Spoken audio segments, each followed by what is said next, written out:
Soft piano plays. The morning light filters through clouds over Meadowbrook.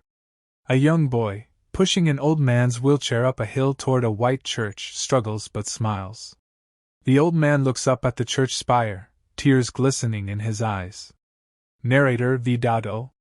On Easter morning, one boy's act of kindness set off a chain of events that would change his family's life forever. But he didn't do it for reward, he did it because his heart wouldn't let him walk away. The air in Meadowbrook was sweet with the scent of spring blossoms, and the market was alive with laughter, chatter, and the jingle of coins. But at a small corner fruit stand, life wasn't quite as bright. Ethan Carter, 13, wiped sweat from his brow as he stacked apples into neat pyramids. His apron was too big, his shoes worn, but his eyes held quiet determination. Behind him, his little sister Sophie, just 7, danced with her stuffed bunny, humming softly. "Ethan!"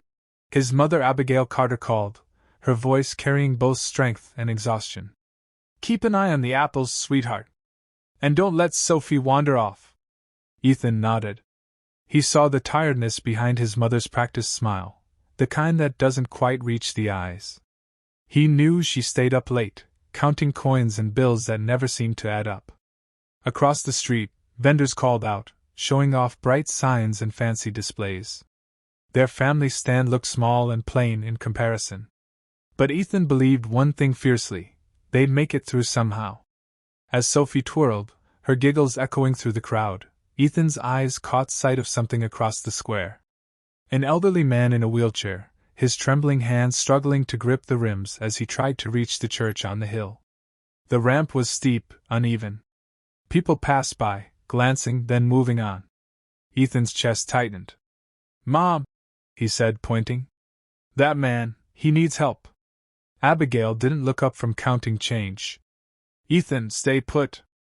We need every sale we can get." But Ethan couldn't ignore it. Something deep inside him, something stronger than fear or reason, told him to go. He turned to Sophie. "Stay with Mom, okay? I'll be right back." "Where are you going?" she asked, eyes wide. "To help," Ethan said simply. As he crossed the bustling market, weaving between carts and crates, the world around him faded into background noise.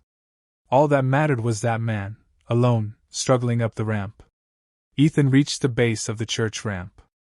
"Sir," he said, breathless, "let me help."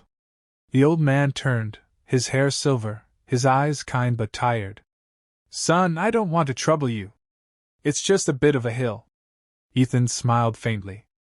"It's no trouble, sir. It's Easter. Nobody should climb alone." He took the wheelchair handles and pushed. The incline was steeper than it looked. His shoes slipped on the cobblestones, his arms trembling, but he didn't stop. Halfway up, the man spoke again, his voice soft. "What's your name, boy?" "Ethan. Ethan Carter." "Well, Ethan, you've got the strength of a lion. And a heart to match." When they reached the top, the church bells began to ring. The old man's eyes filled with tears. "I haven't been to service since my wife passed," he whispered. "She always loved Easter." Ethan smiled, panting. "Then it's a good day to come back." Before going inside, the man took something from his coat pocket, a small silver cross, worn but beautiful. "Keep this," he said, "for helping an old man find his way again." Ethan hesitated. "I can't." But the man closed his hand around it. "Please. You never know when faith might light your path." Ethan tucked the cross into his pocket. He didn't know it yet, but that simple act, helping push an old man's wheelchair, had just set destiny in motion. The next morning, the Carter home was quiet except for the clinking of bills on the table. Abigail sat staring at a red-stamped envelope.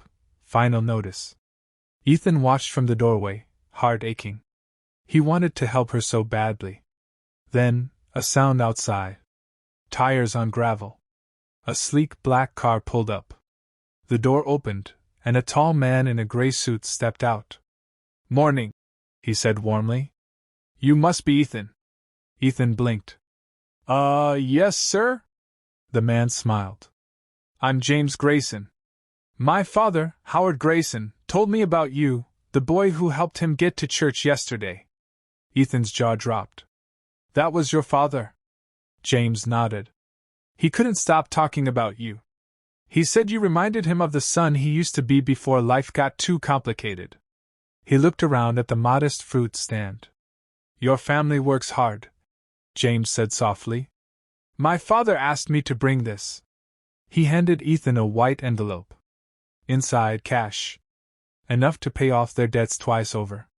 But before Ethan could speak, Abigail appeared, her tone cautious. Mr. Grayson, we appreciate your kindness, but we can't accept this. James looked at her, surprised. Ma'am, this isn't charity, it's gratitude. Abigail shook her head. We'll manage. We always do. Ethan felt torn. Pride was a powerful thing, but so was hope. As James left, he placed a business card on the stand. If you ever change your mind, he said gently, call me.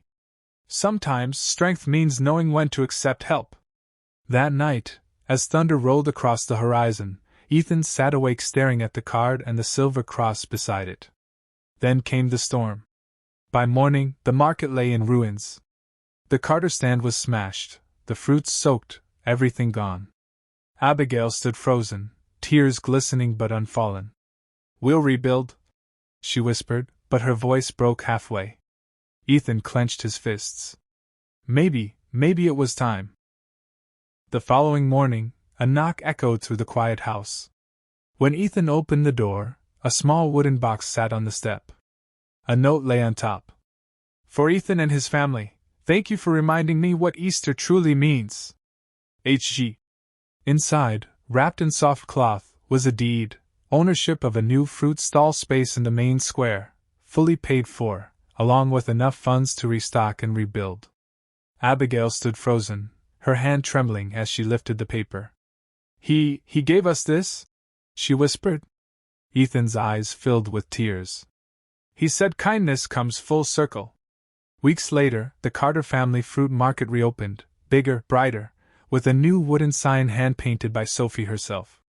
Customers poured in, drawn not just by the fruit, but by the story, the boy who helped an old man on Easter morning.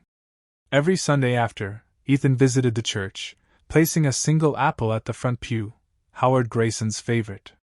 Camera pans over the bustling market, sunlight glinting off the silver cross hanging from Ethan's neck. Narrator V. Dotto. In a world that often forgets kindness, one boy remembered that love and compassion never go unnoticed. The wheel he pushed that day didn't just move an old man, it turned the wheel of fate itself. Fade out on the Carter family sign. Faith. Family. Fresh fruit.